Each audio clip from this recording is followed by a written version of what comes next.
ये है राजू, जिसकी उम्र है 4 साल। 4 साल की उम्र के अंदर इसके घर वालों की देहांत हो गई। उसके बाद इसके ख़ानदान वालों ने भी इसको एक्सेप्ट नहीं किया, इसको घर से भगा दिया। फिर उसके बाद ये दर दर के ठोकरें खाता रहा। फिर बाद में ये चला गया एक रेस्टोरेंट में काम करने के लिए, मगर उसके मालिक ने बोला कि आपकी उम्र इतनी नहीं है कि इस वजह से हम आपको काम पे नहीं रख सकते। फिर उसके बाद इसने सोचा कि मैं क्या करूँ। फिर उस मालिक ने बोला कि चलो मैं आपको अपना बेटा बना लेता हूँ। बेटा बनाने के बाद फिर इसने राजू को सरप्राइज़ दिया। राजू को बोला कि मैं तुम्हें स्कूल में लगा देता हूँ। फिर राजू वो ले गया चिंटू के पास। चिंटू और राजू दोनों मिल बांट के पढ़ने लगे और चिंटू ने राजू को बहुत सारी चीज़ें सिखाई और पढ़ाई।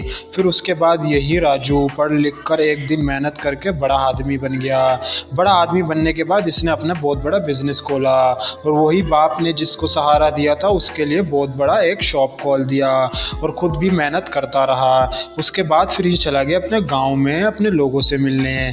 जब ये गांव में पहुंचा तो लोगों ने पहचानने से इनकार कर दिया। फिर बाद में इसने बताया कि मैं वही राजू हूँ जो दर दर के टोकरे खा रहा था, मुझे किसी ने सहारा नहीं दिया। फिर उसके बाद राजू ने बोला कि मैं अब इस गांव का हर ज़मीन खरीदूंगा और यहाँ का मैं नया मालिक बनूंगा और जिस तरह तुम लोगों ने मुझे सताया था मैं भी तुम्हें उसी तरीके से ही सताऊंगा।